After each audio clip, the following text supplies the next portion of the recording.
بعد از حمد و ثنا اللہ جل جلالہ وعظم نوالہ وعظم شانہ واتم برہانہ، بدرود و سلام نبی مکرم شفیع معظم تاجدار مدینہ امام الانبیاء احمد مجتبیٰ محمد مصطفیٰ صلی اللہ علیہ وسلم۔ معزز محتشم سامعین وقار، قرآن مجید فرقان حمید سے جو آیہ مقدسہ مطہرہ منورہ تلاوت کرنے کا شرف حاصل ہوا، خالق کائنات ارشاد فرماتا ہے: یا ایھا الذین آمنوا اتقوا اللہ وکونوا مع الصادقین۔ اے ایمان والو، اللہ سے ڈرو اور سچوں کے ساتھ ہو جاؤ۔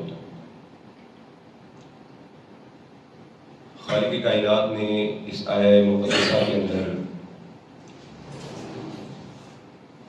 یہ حکم نازل فرمایا ہے کہ اللہ تبارک و تعالیٰ کی بارگاہ میں تقوی اختیار کرنا ہے، اللہ سے ڈرنا ہے، اور پھر ساتھ ساتھ اللہ تبارک و تعالیٰ کے وہ نیک متقی بندے جو اللہ تبارک و تعالیٰ کی بارگاہ میں صدیقین کا مرتبہ رکھتے ہیں، ان لوگوں کے ساتھ ہو جانے کا رب کائنات حکم دے رہا ہے۔ اور یہ حکم کیوں دیا جا رہا ہے؟ اس کی ایک وجہ یہ ہے کہ بندے کی صحبت جیسے ہوتی ہے ویسا ہی اثر اس کی ذات کے اوپر پڑتا ہے۔ اگر نیکوکار کے ساتھ ایک بدکار کی صحبت ہو جائے، اٹھنا بیٹھنا ہو جائے، نسبت ہو جائے، تو وہ بدکار بھی بدکار نہیں رہتا بلکہ نیکوکار بن جایا کرتا ہے۔ اگر کوئی گنہگار کسی صالح کے ساتھ اٹھنا بیٹھنا شروع کر دے تو وہ بھی صالحین کی صف میں شامل ہو جاتا ہے۔ کوئی زانی شرابی اگر کسی نمازی کے ساتھ اٹھنا بیٹھنا شروع کر دے، اپنے تعلقات نمازیوں کے ساتھ بنا لے، تو اللہ تبارک و تعالیٰ اسے اپنی راہ کا مسافر بنا دیا کرتا ہے۔ اور اگر کوئی چور غوث اعظم کی سنگت میں آ جائے، غوث اعظم کے ہاتھ میں ہاتھ دے لے، غوث اعظم کی نگاہوں میں آ جائے، تو وہ چور پھر چور نہیں رہتا بلکہ زمانے کا ولی بن جایا کرتا ہے۔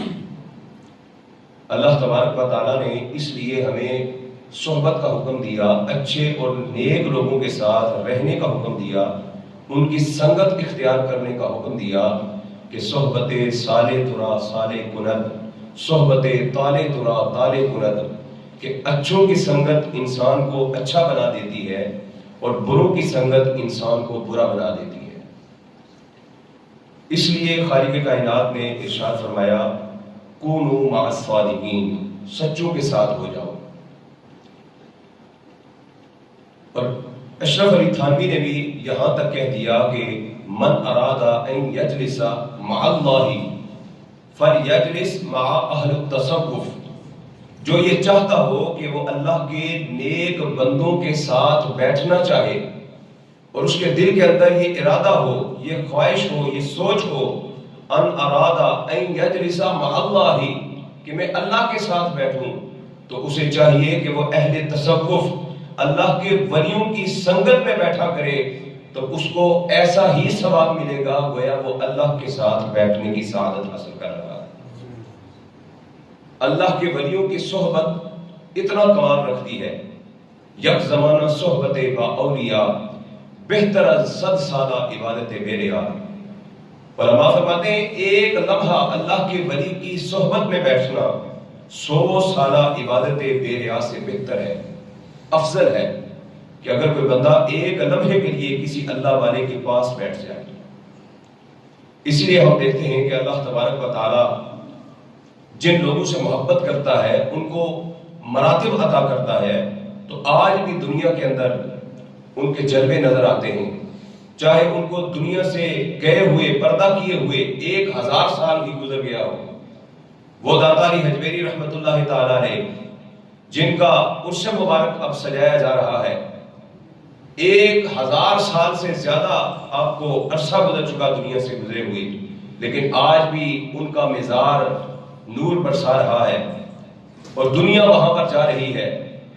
حالانکہ روکنے والے بھی ہیں، منع کرنے والے بھی ہیں، جو شرک و بدعت کے فتوے لگاتے ہیں، ایسے لوگ بھی ہیں جو کہتے ہیں مزارات پہ نہ جاؤ، یہاں پہ شرک ہوتا ہے، لیکن اس کے باوجود بھی 1000 صدی سے داتا علی حجویری کا مزار اسی طرح شاد و آباد ہے اور اس کی رونقوں کے اندر دن بدن اضافہ ہی ہوتا جا رہا ہے، اس کے اندر کوئی کمی واقع نہیں ہوتی، کیونکہ اللہ تبارک و تعالیٰ کا یہ فرمان ہے۔ مشکات شریف کی حدیث ہے، آقا کریم صلی اللہ علیہ وسلم نے ارشاد فرمایا، رب کائنات ارشاد فرماتا ہے، من عاد لی ولیا فقد اذنتہ بالحرب، جس نے میرے کسی ولی کے ساتھ دشمنی مول لے لی تو میں اس سے خود اعلان جنگ کرتا ہوں۔ خود رب کائنات فرماتا ہے کہ جس نے میرے ولی کے ساتھ دشمنی کی تو میں اس کے ساتھ اعلان جنگ کرتا ہوں، میں اس سے اعلان جنگ کرنے لگا ہوں۔ اللہ جس سے جنگ کرے پھر وہ دنیا میں کیسے بچ سکتا ہے؟ اس طرح رب کائنات نے سخت حکم نازل فرمایا کہ اللہ کے ولیوں سے دشمنی نہیں کرنی، اور قبریں بھی قسمت والوں کی آباد ہوتی ہیں، جو قسمت والے ہوتی ہیں انہی کی جو قبریں ہیں وہ آباد ہوتی ہیں، جو اللہ کی بارگاہ میں مراتب حاصل کر لیتے ہیں، اللہ تبارک و تعالیٰ قیامت تک انہی کی قبروں کو شاد و آباد رکھتا ہے۔ ورنہ دکھاؤ فرعون کی قبر کہاں پر ہے، شداد کی قبر کہاں پر ہے، ابو جہل، ابو لہب، یزید، ان کی قبریں کہاں پر ہیں؟ ارے روزہ یزید کا نہیں بنتا بلکہ روزہ حسین کا بنا کرتا، روزہ گنہگار کا نہیں بنتا نیکوکار کا بنا کرتا ہے، زیارت گاہیں کسی چور اچکے کی نہیں بنتی بلکہ اسی کی بنتی ہیں جسے اللہ تبارک و تعالیٰ اپنی بارگاہ میں مقبول بنا لیا کرتا ہے، جسے خالق کائنات اپنے لیے منتخب فرما لیتا ہے، اسی کے لیے اسی کا روزہ بنتا ہے، اور پھر اللہ تبارک و تعالیٰ انہی کی قبروں کو قیامت تک آباد رکھتا ہے۔ داتا علی حجویری رحمت اللہ تعالیٰ علیہ کا مزار 1000 سال سے شاد و آباد ہے اور دنیا آ رہی ہے، فیض کے خزانے لوٹ کر وہاں سے جا رہی ہے۔ اور داتا علی حجویری رحمت اللہ تعالیٰ علیہ وہ ہستی ہیں کہ جن کے بارے میں علامہ اقبال خود کہتے ہیں، سید حجویر مخدوم امم۔ داتا علی حجویری رحمت اللہ تعالیٰ علیہ کے حوالے سے اتنی بڑی پوری نظم علامہ اقبال نے لکھی، سید حجویر مخدوم امم، مرکد اون پیر سنجر راہ حرم۔ وہ علامہ اقبال جس کو بڑے بڑے صوفی، بڑے بڑے امیر کبیر وہ آ کر کہتے تھے، اے علامہ اقبال ہمارے لیے کوئی چند شعر لکھ دو، 2 شعر 2 لائنیں ہی ہماری شان میں لکھ دو، لیکن علامہ اقبال نے کبھی ایک حرف بھی ان کے لیے نہیں لکھا۔ وہ علامہ اقبال داتا علی حجویری کے لیے پوری نظم لکھتے ہیں، اور لکھتے کیا ہیں کہ داتا علی حجویری کا جو مرکز ہے، جو ان کی دربار ہے، وہ ایسے عظیم مرتبے پر بلند ہے کہ حضرت خواجہ معین الدین چشتی اجمیری رحمت اللہ تعالیٰ علیہ کے لیے وہ حرم کا درجہ رکھتی ہے۔ اور یہ مجازی معنی کے اندر آپ نے فرمایا، فتویٰ بھی علامہ اقبال پر ہی لگے گا اور کسی پر نہیں لگایا جا سکتا۔ علامہ اقبال رحمت اللہ تعالیٰ علیہ خود داتا علی حجویری کے مزار پر حاضر ہوتے ہیں۔ آج لاہور کے اندر جتنے بھی بڑے بڑے اولیاء، جتنے بھی بڑے بڑے صوفیاء کے مزارات ہیں، بلکہ پورے پاکستان کے اندر جتنے بھی اولیاء، علماء کے، صوفیاء کے مزارات ہیں، وہ سب کے سب حضرت داتا علی حجویری رحمت اللہ تعالیٰ علیہ کے آستانے پر حاضری دینے والے تھے۔ خواجہ معین الدین چشتی اجمیری رحمت اللہ تعالیٰ علیہ نے 40 دن حضرت داتا علی حجویری رحمت اللہ تعالیٰ علیہ کے مزار انوار کے اوپر چلہ کشی کی، اور 40 دن گزرنے کے بعد آپ جب وہاں سے اٹھے، اتنا فیض لے کے اٹھے، اتنا فیض لے کے اٹھے کہ وہ عظیم مشہور شعر کہتے ہوئے گئے کہ گنج بخش فیض عالم، مظہر نور خدا، ناقصاں را پیر کامل، کاملاں را رہنما، کہ یہ ان کے پاس اگر کوئی ناقص آتا ہے تو یہ اس کو بھی پیر کامل بنا دیتے ہیں، اور کوئی اللہ کا ولی آ جائے تو یہ اس کی بھی رہنمائی کر دیا کرتے ہیں۔ یہ اتنی عظیم بارگاہ ہے، اور اس سے بڑھ کر اور ان کا مرتبہ کیا بلند ہوگا جن کے قدموں میں بیٹھنے والا 40 دن، جن کے قدموں میں چلہ کشی کرنے والا معین الدین 90 لاکھ کو اکیلا کلمہ پڑھا دیتا۔ اس معین الدین کی عظمتوں کا عالم کیا ہوگا؟ اکیلے خواجہ معین الدین چشتی اجمیری 90 لاکھ کو کلمہ پڑھا دیا، تو پھر داتا علی حجویری کی عظمتوں کا عالم کیا ہوگا؟ داتا علی حجویری رحمۃ اللہ تعالیٰ علیہ کے مزار کے اوپر حاضری دینے والے باقی اولیاء کرام کی عظمتوں کا عالم کیا ہوگا؟ جو داتا علی حجویری رحمۃ اللہ تعالیٰ علیہ کی بارگاہ سے فیض حاصل کرتے ہیں۔ اور خواجہ معین الدین چشتی اجمیری رحمۃ اللہ تعالیٰ علیہ نے جب 40 دن چلہ کاٹا تو پہلے آپ نے 30 32 دن 35 دن گزرے تو آپ نے سوچا کہ شاید یہاں سے مجھے کچھ نہیں ملے گا، تو چلو اٹھ کے چلا جاتا ہوں۔ آپ کے دل کے اندر یہ خیال پیدا ہوا کہ شاید داتا صاحب کچھ عطا نہیں کریں گے، فوراً آپ کے اوپر غشی طاری ہوئی، نیند طاری ہوئی، اور بے ہوشی کے عالم میں آپ کو داتا علی حجویری کا دیدار ہو گیا۔ داتا صاحب خواب میں تشریف لائے اور فرمایا معین الدین تم یہ سمجھتے ہو کہ ہم کچھ عطا کرنے کے معاملے میں کنجوس ہیں؟ ہم کنجوسی کرنے والوں میں سے نہیں ہیں، پھیلاؤ اپنا دامن، ہم تمہیں عطا کرتے ہیں، اور وہ عطا کریں گے کہ ایک نگاہ کے اندر تم 90 لاکھ کافروں کو مسلمان کر دیا۔ داتا علی حجویری نے خواجہ معین الدین چشتی اجمیری کو وہ فیض عطا کیا کہ ہندوستان کے اندر جا کر آپ نے وہ فیض بانٹا کہ آج دنیا خواجہ معین الدین چشتی اجمیری رحمۃ اللہ تعالیٰ علیہ کو غریب نواز کے لقب سے یاد کرتی ہے، اور ان کا آستانہ بھی آج بھی مینارہ نور بنا ہوا ہے، اور دنیا وہاں پر فیض حاصل کرنے کے لیے آتی ہے۔ بڑے بڑے وزیر مشیر، یہاں تک کہ ہندو بھی حضرت خواجہ معین الدین چشتی اجمیری رحمۃ اللہ تعالیٰ علیہ کی مزار پر حاضر ہوتے ہیں۔ اللہ اکبر، ان کو داتا صاحب نے کیا کچھ عطا کیا ہوگا۔ نہ پوچھ دربار داتا پر مجھے کیا کیا نظر آیا، نہ پوچھ دربار داتا پر مجھے کیا کیا نظر آیا، پلک جھپکی تو کملی اوڑھنے والا نظر آیا۔ حضرت خواجہ معین الدین چشتی اجمیری جو فیض وہاں سے لے کر گئے، اور پھر دنیا کے اندر حضرت خواجہ معین الدین چشتی اجمیری رحمۃ اللہ تعالیٰ علیہ نے جو فیض تقسیم کیا، وہ فیض اور کسی کو نصیب نہ ہو سکا۔ حضرت بابا فرید الدین گنج شکر رحمۃ اللہ تعالیٰ علیہ، آپ لاہور کی دھرتی کے اوپر قدم رکھتے ہیں تو لمبی لمبی سانسیں لینا شروع کر دیتے ہیں۔ مریدین پوچھتے ہیں یا بابا فرید الدین گنج شکر کیا وجہ ہے پیر صاحب کہ آپ اتنی لمبی لمبی سانسیں کیوں لے رہے ہیں؟ تو حضرت بابا فرید الدین گنج شکر رحمۃ اللہ تعالیٰ علیہ فرماتے ہیں کہ مجھے لاہور کی دھرتی سے جنت کی خوشبو آتی ہے، میں اس لیے یہاں پر آتے ہی لمبی لمبی سانسیں لینا شروع کر دیتا ہوں کہ یہاں سے مجھے جنت کی خوشبو آتی ہے۔ وہ بابا فرید الدین گنج شکر رحمۃ اللہ تعالیٰ علیہ جن کا بہشتی دروازہ بڑا مشہور ہے، اور یہاں پر یہ اعتراض بھی میں دور کر دینا چاہتا ہوں۔ بعض لوگ اعتراض کرتے ہیں جی جنت کے تو 8 ہی دروازے تھے، یہ بہشتی دروازہ کہاں سے آ گیا؟ لوگوں کو حقیقت معلوم نہیں کہ یہ بہشتی دروازہ آخر بہشتی دروازہ کیسے بنا۔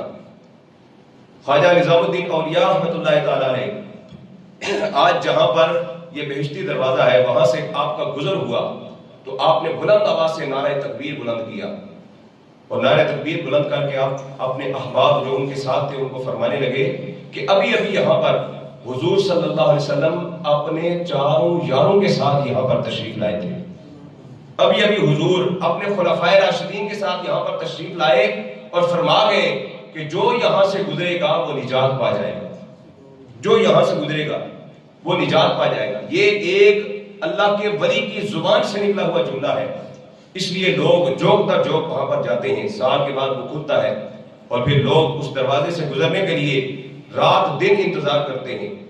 لیکن یہ یاد رکھیے کہ یہ قرآن و حدیث کا کوئی قطعی فیصلہ نہیں ہے کہ جو وہاں سے گزرے گا وہ یقیناً جنتی ہو جائے گا۔ یہ ایک اللہ کے ولی کی زبان سے نکلے ہوئے الفاظ ہیں اور اچھا گمان کیا جا سکتا ہے۔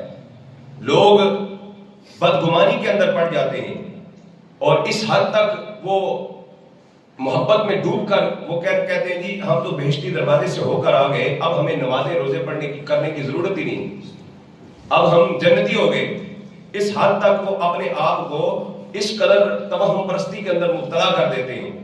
تو یہ قطعی فیصلہ نہیں ہے، ہرگز نہیں ہے، اور ہمارا ایمان ہے کہ آقا کریم صلی اللہ علیہ وسلم نے خود فرمایا جنت تو 7 آسمانوں کے اوپر ہے، لیکن رب کائنات نے مجھے یہ حکم دیا ہے مجھے یہ اذن دیا ہے، مجھے یہ اجازت دی ہے کہ میں نے ساتوں آسمانوں کے اوپر سے جنت کو کھینچ کر ماں کے قدموں میں رکھ دیا ہے۔ آقا کریم صلی اللہ علیہ وسلم چاہیں تو آسمانوں سے جنت لا کر ماں کے قدموں میں ڈال دیتے ہیں، اور وہی آقا کریم صلی اللہ علیہ وسلم اگر فرمائیں کہ بہشتی دروازے سے جو گزرے گا وہ نجات پا جائے گا، تو ان کی زبان سے نکلا ہوا یہ جملہ بھی درست ہے، اور حسن ظن رکھتے ہوئے اگر وہاں سے کوئی گزرے گا تو امید ہے کہ اللہ تبارک و تعالیٰ اس کی نجات فرمائے گا۔ درود شریف پڑھیے۔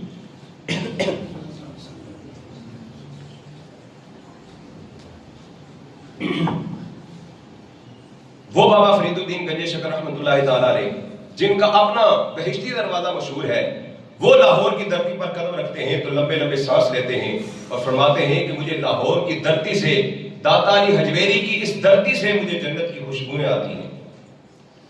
اتنا فیض بابا فرید الدین گنج شکر رحمۃ اللہ تعالیٰ علیہ کو وہاں سے ملا۔ آج جو جنگلوں کے اندر گھنٹوں گھنٹوں بیٹھ کر عبادات کرنے والے اور رب کی بارگاہ میں دعائیں کرنے والے اور اللہ کے ولیوں کی بارگاہ میں حاضر ہونے والوں کو مشرک اور بدعتی کہنے والے، اگر وہ حضرت داتا علی حجویری کے دربار پر حاضر ہو کر دعائیں کریں گے، وہ آستانہ جہاں پر خواجہ معین الدین چشتی اجمیری کی تمام خواہشات پوری ہوتی ہیں، وہاں پر ان کی بھی دعائیں یقیناً قبول ہو جائیں گی۔ اور اگر وہ کسی ایک کو بھی مسلمان کر لے نا، کسی کافر کو، تو بڑا ڈنڈورا پیٹتے ہیں۔ یہ جو منکرین کرامات اولیاء ہیں، ان کے اوپر، ان کے ہاتھوں پر ایک انگریز نے اسلام قبول کر لیا۔ اسلام قبول کیا تو اب اسے وہ جہاں پر بھی لے کر جاتے، کہتے جی یہ بندہ ہے جی جس نے اسلام قبول کیا ہمارے ہاتھ پر، کفر سے توبہ کی ہے۔ لندن کے اندر یہ واقعہ پیش آیا۔ اب انگریز جو ہوتے ہیں وہ بڑی تحقیق کرتے ہیں، بڑی ریسرچ کرتے ہیں اسلام کے اوپر۔ ہم تو قرآن پڑھتے ہیں بس ثواب کے لیے، مردوں کو ایصال ثواب پہنچانے کے لیے، بیماروں کو شفا پانے کے لیے، لیکن ان لوگوں کو اس کے اندر گہرائی کے اندر جانے کا شوق ہوتا ہے۔ اس انگریز نے قرآن مجید کو تفسیر کے ساتھ پڑھا، اور جب تفسیر کے ساتھ اس نے پڑھا تو حضرت سلیمان علیہ السلام کے صحابی حضرت آصف بن برقیہ رحمۃ اللہ تعالیٰ علیہ، ان کا واقعہ جب پڑھا کہ حضرت سلیمان علیہ السلام نے حکم دیا کہ مجھے تخت بلقیس چاہیے، تو آصف بن برقیہ نے کہا کہ انا آتی کبھی قبل ان یرتد الیک طرفک، آپ کی پلک جھپکنے سے پہلے آپ کے سامنے وہ تخت بلقیس آپ کے سامنے حاضر کر دوں گا۔ جب اس نے یہ واقعہ پڑھا تو وہ حیران ہو گیا، یہ کون سی طاقت تھی، کون سی پاور تھی کہ جس کے ذریعے سے آصف بن برقیہ نے وہ تخت چند لمحوں کے اندر، اتنا بھاری تخت حضرت سلیمان علیہ السلام کے سامنے حاضر کر دیا۔ اب اس کا سوال اس نے ان مسلمانوں سے پوچھا جو کرامات اولیاء بلکہ معجزات انبیاء کے بھی منکر ہیں، بتاؤ بھائی یہ اسلام کے اوپر میرا سوال ہے کہ یہ کون سی طاقت تھی جو آصف بن برقیہ جس کے ذریعے سے اتنا بڑا تخت چند لمحوں میں لے کر آ گئے؟ ان کے پاس تو جواب تھا نہیں، وہ تو عظمت انبیاء کے بھی قائل نہیں ہیں۔ انہوں نے کہاں سے جواب دینا تھا؟ آئیں بائیں شائیں کیا۔ اس نے کہا نہیں میرا یہ آپ کے اوپر سوال ہے اور مجھے اس کا جواب چاہیے۔ انہوں نے کہا چلو ایسا کرتے ہیں، ہم تمہیں پاکستان لے کر جاتے ہیں اور وہاں پر ہمارے بڑے بڑے علماء ہیں، وہ آپ کو اس کا جواب دیں گے کہ یہ کون سی پاور سے آصف بن برقیہ نے تخت لایا تھا۔ اور آپ پاکستان میں آئے تو پاکستان میں بھی ڈنڈورا پیٹا جا رہا ہے جی یہ لندن کے اندر ایک انگریز ہے جو ہمارے ہاتھوں پر مسلمان ہوا ہے۔ ارے جن کے ہاتھوں پر ایک بندہ کفر سے تائب ہو کر اسلام قبول کر لے، اگر وہ اپنی عظمتیں بیان کر سکتے ہیں تو جس داتا علی حجویری کے قدموں میں بیٹھنے والے معین الدین نے 90 لاکھ کو کلمہ پڑھایا ہو، اس داتا علی حجویری کی عظمتوں کا عالم کیا ہو؟ اگر ایک کو پڑھا کر تم کہتے ہو ہماری عظمتیں ہیں، ہمارا یہ مقام ہے کہ ہم نے ایک کو مسلمان کر دیا، تو پھر ان کی عظمتوں کا عالم کیا ہوگا جن کی وجہ سے پورے برے صغیر کے اندر اسلام پھیلا ہے۔ بہرحال انگریز کو لے کر کبھی بادشاہی مسجد دکھائی جا رہی ہے، کبھی مینار پاکستان دکھایا جا رہا ہے، کبھی جناب شاہی قلعہ دکھایا جا رہا ہے، مختلف جگہوں پر اس کو پھیرایا جا رہا ہے، سیر کروائی جا رہی ہے۔ اس نے کہا کہ مجھے میرے سوال کا جواب چاہیے، جس مقصد کے لیے میں پاکستان آیا ہوں، مجھے بتاؤ کہ آصف بن برقیہ نے چند لمحوں کے اندر اتنا بڑا تخت کیسے حاضر کر دیا، مجھے اس کا جواب دو۔ لیکن وہ ان کے پاس جواب نہیں تھا۔ گھماتے پھراتے جب داتا صاحب کے مزار کے سامنے سے گاڑی گزرنے لگی نا، تو اس انگریز نے داتا صاحب کے مزار کی طرف اشارہ کر کے پوچھا یہ کیا ہے، یہاں پہ کیا ہوتا ہے؟ انہوں نے کہا نہیں نہیں نہیں یہاں پہ تو شرک ہوتا ہے، ادھر نہیں جانا ادھر نہیں جانا، یہاں پہ شرک ہوتا ہے۔ اندر جا کے نہیں دیکھا کبھی کہ کیا ہو رہا ہے، کوئی کیا کر رہا ہے، کیا ہو رہا ہے، کیسے شرک ہو رہا ہے، بس باہر سے ہی اندازہ لگا لیتے ہیں لوگ کہ جی یہاں پہ شرک ہو رہا ہے، اندر ہو کیا رہا ہوتا ہے۔ ہم جو مزارات پر جاتے ہیں ہمیں معلوم ہے، ہم جاتے ہیں کیا کرتے ہیں، فاتحہ پڑھتے ہیں، کل شریف پڑھتے ہیں، سورہ یاسین پڑھتے ہیں، درود تاج پڑھتے ہیں، اللہ کا ذکر ہوتا ہے، اللہ کے رسول کا ذکر ہوتا ہے، نعتیں پڑھی جاتی ہیں، ذکر و اذکار ہوتا ہے، اس کے بعد رب کی بارگاہ میں ان کا وسیلہ لے کر ہم دعائیں کرتے ہیں، رب کائنات ان کی وسیلے سے ہماری دعاؤں کو بھی قبول فرماتا ہے۔ یہی کچھ ہوتا ہے۔ کہا جی نہیں نہیں نہیں یہاں پہ شرک ہوتا ہے۔ وہ انگریز کہنے لگا جی میں تو اتنا عرصہ کافر رہا ہوں، شرک کی تو بدبو ہی بڑی بری ہوتی ہے، بہت بری بدبو ہوتی ہے شرک کی، مجھے بتاؤ بھئی یہاں سے تو مجھے خوشبو آ رہی ہے، مجھے تو اس طرف سے خوشبو آئی ہے، لہذا میں جا کر اندر دیکھنا چاہتا ہوں بھئی یہاں پہ کیا ہو رہا ہے۔ اب وہاں سے اندر گیا اور وہ ساتھ نیچے اترے، ساتھ بھائی جب بتائیں گے یہ شرک ہو رہا ہے۔ کیا شرک ہو رہا ہے؟ ایک بندہ بیٹھ کے چھولے کھا رہا ہے، شرک ہو رہا ہے، کوئی حلوہ کھا رہا ہے، شرک ہو رہا ہے، کوئی جناب بریانی کھا رہا ہے، یہ شرک ہو رہا ہے۔ یہی کچھ ہوتا ہے نا، کوئی جناب ادھر سے آواز لگا رہا ہے کہ آؤ یہ لنگر لے لو، یہی مزارات میں ہوتا ہے، کیا اور شرک ہو رہا ہے۔ ساتھ باقی جی بتائیں گے اس کو جا کر بھئی یہ شرک ہو رہا ہے۔ اللہ اکبر، اللہ کے ولیوں کے آستانوں پر جو رونق اور جو رزق اللہ تبارک و تعالیٰ عطا فرماتا ہے۔ ایک اور مجھے انگریز کا واقعہ یاد آ گیا، ایک اور انگریز اسی طرح سنا کر میں بات کو یہاں سے کنٹینیو کرتا ہوں۔ ایک اور انگریز اسی طرح آیا اور اس نے لاہور کے اندر گھوما پھرا، وہ مسلمان نہیں تھا، انگریزی تھا، کافر تھا، سارا دن گھوما، کھانے کھائے ادھر ادھر ہوٹلوں پر۔ شام کے وقت وہ داتا دربار پر پہنچا تو دیکھا وہاں پر لنگر لگ رہا ہے، لوگ بیٹھ رہے ہیں اور جوک در جوک لوگ آ رہے ہیں، کھا رہے ہیں، وہ بھی وہاں پر بیٹھ گیا، کھانا کھایا، کھانا کھانے کے بعد وہیں پر بیٹھ گیا۔ اب لوگ آتے ہیں، کھاتے ہیں، اٹھ کے جاتے ہیں، مگر وہ وہیں پہ بیٹھا ہوا ہے۔ کھلانے والوں نے پوچھا بھائی تو اٹھ کے کیوں نہیں جا رہا، آخر وجہ کیا ہے؟ تو وہ کہنے لگا جی دن کو میں نے ایک ہوٹل پر کھانا کھایا ہے اور وہ اتنا اچھا کھانا نہیں تھا، لیکن وہاں پر میں نے 10 روپے دیے ہیں اور ابھی یہاں پر آ کر میں بیٹھا ہوں اور اس سے کئی گنا اچھا مجھے کھانا ملا ہے اور میں انتظار کر رہا ہوں کہ کوئی بل لے کر آئے میں اس کو پیسے دوں، میں انتظار کر رہا ہوں کہ کوئی بندہ آئے اگر مجھ سے مانگے بھائی اتنا بل بنا ہے۔ تو اس کو بتانے والے نے کہا کہ نہیں یہاں پر بل نہیں لیا جاتا، یہاں پر تو ایک اللہ کے ولی کا آستانہ ہے، مزار ہے اور وہی ساری دنیا کو لنگر کھلا رہے ہیں۔ وہ حیران ہو گیا بھئی اتنے لوگ، سارا دن ہی ہو گیا، اتنی دیر سے میں یہاں پہ بیٹھا ہوں، لوگ آ رہے ہیں، کھا رہے ہیں، جا رہے ہیں، آخر یہ اتنے لوگوں کو کھانا کہاں سے کھلاتے ہیں؟ تو بتانے والے نے بتایا کہ یہ مدینے والے سے لیتے ہیں اور دنیا کو تقسیم کر رہے ہیں۔ کون دیتا ہے دینے کو منہ چاہیے، دینے والا ہے سچا ہمارا نبی۔ یہ مدینے والے سے لے کر آج بھی جب 61 سالی کا دور ہو، دنیا کے اندر کسی کو کھانا نہ مل رہا ہو، وہ اللہ والوں کے آستانے پر چلا جائے، وہاں پر کئی یتیم اور بھوکھوں کے پیٹ پر رہے ہیں۔ اللہ تبارک و تعالیٰ اللہ کے ولیوں کو نہ زندگی میں کمی ہونے دیتا ہے، نہ موت کے بعد کمی ہونے دیتا ہے۔ ساتھ ساتھ باقی جی بتائیں گے جی یہ یہاں پہ شرک ہو رہا ہے۔ اب انگریز جب داتا صاحب کی سیڑھیوں سے چڑھا نا اوپر تو آگے ایک بزرگ کھڑے تھے۔ ان بزرگوں نے پوچھا ہاں جی کہاں سے آئے ہو؟ اس نے کہا جی اس طرح لندن سے آئے ہیں، یہ بندہ انگریز ہے اور ہمارے ہاتھوں میں طے ہوا ہے، اسلام قبول کیا ہے۔ کہا اچھا ٹھیک ہے آؤ بیٹھو، ہم آپ کی کوئی خدمت خاطر کریں کہ کیا لوگے، ٹھنڈا لوگے، گرم لوگے؟ تو انگریز ٹھنڈے علاقے تک کا تھا، اس نے کہا جی میں گرم کچھ پینا چاہوں گا۔ تو ان بزرگوں نے ایسے ہاتھ سے اشارہ کیا تو اس کے ہاتھ کے اندر فوراً کپ آ گیا، چائے کا کپ اس کے ہاتھ کے اندر آیا۔ جو ہی چائے کا کپ اس کے ہاتھ کے اندر آیا وہ فوراً بے ہوش ہو گیا۔ کافی دیر کے بعد اس کو ہوش میں لایا گیا، اور جب ہوش میں آیا تو کہنے لگا وہ بابا جی کہاں پر ہے؟ کہنے والوں نے کہا چھوڑ بابا جی، کوئی تھا اللہ کا بندہ چلا گیا، اب کیا کہتے ہو اسے؟ اس نے کہا نہیں وہ بندہ کہاں پر ہے، وہ بزرگ کہاں پر ہے؟ اس نے کہا تھا یہاں پہ، تو بے ہوش ہوا ہے، وہ چلا گیا، کوئی ہمیں نظر نہیں آیا، ادھر ادھر کہیں پہ بھی ڈھونڈا کچھ نہیں ملا، وہ بزرگ نظر نہیں آئے۔ اس نے کہا اچھا تمہیں پتا ہے یہ کپ، یہ پیالی جس کے اندر مجھے چائے پیش کی گئی ہے یہ کہاں کی ہے؟ اس نے کہا نہیں ہمیں تو نہیں پتا۔ کہا میرا ایک سوال تھا اسلام کے اوپر کہ آصف بن برقیہ چند لمحوں کے اندر تخت بلقیس کیسے لے کر آیا؟ تم لوگ تو مجھے لندن سے لے کر یہاں پر آئے، بادشاہی مسجد بھی دکھا دی، مینار پاکستان بھی دکھا دیا، شاہی قلعہ بھی دکھا دیا، پاکستان کی سیریں کراتے پھر رہے تھے، مگر میرے سوال کا جواب نہ دے سکے۔ اس بابے نے مجھے سوال کا جواب دے دیا ہے، یہ کب لاہور کا نہیں ہے، پاکستان کا بھی نہیں ہے، یہ کب لندن کے اندر میرے گھر کا کب تھا۔ بابے نے مجھے بتا دیا آصف بن برقیہ ایسے تخت لے کر آیا تھا جیسے میں کب لے کر آیا اللہ کہا تم زندہ ہو کر مجھے میرے سوال کا جواب نہیں دے سکے، اور اس بابے نے مزار کے اندر جا کر مرنے کے بعد ہی مجھے میرے سوال کا جواب دے دیا۔ وہ انگریز کہنے لگا میں تمہارے ساتھ نہیں جاتا، اب میں یہیں پہ رہوں گا۔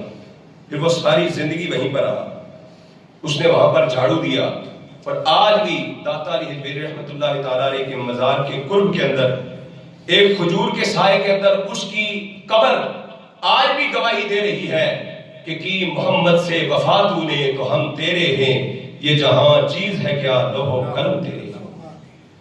اللہ کے ولیوں سے کیا کیا ملتا ہے، کبھی اللہ کے ولیوں کے آستانے پر جا کر تو دیکھو، پھر پتہ چلے گا۔ باہر سے ہی شرک کے فتوے لگانے سے کوئی حل نہیں نکلتا، بلکہ اللہ کے ولی یہ تو وہ لوگ ہیں کہ اللہ اللہ کیے جانے سے اللہ نہ ملے، اللہ والے ہیں جو اللہ سے ملا دیتے ہیں۔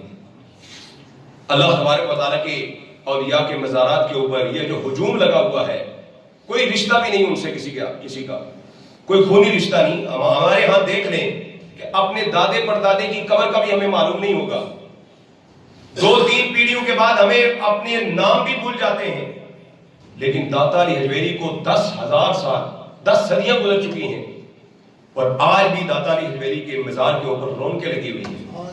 دنیا آ رہی ہے، کھا رہی ہے، جا رہی ہے۔ یہ اللہ تبارک و تعالیٰ کا کرم ہے اپنے ولیوں کے آستانوں کے اوپر، جو اللہ تبارک و تعالیٰ کی بارگاہ میں مقبول بن جاتے ہیں، وہ دنیا و آخرت کے اندر مقبول رہا کرتے ہیں۔ اس لیے اللہ تبارک و تعالیٰ کے اولیاء کے مزارات پر ہم جاتے ہیں، اور اللہ تبارک و تعالیٰ کے اولیاء کے مزارات سے فیض حاصل کرتے ہیں۔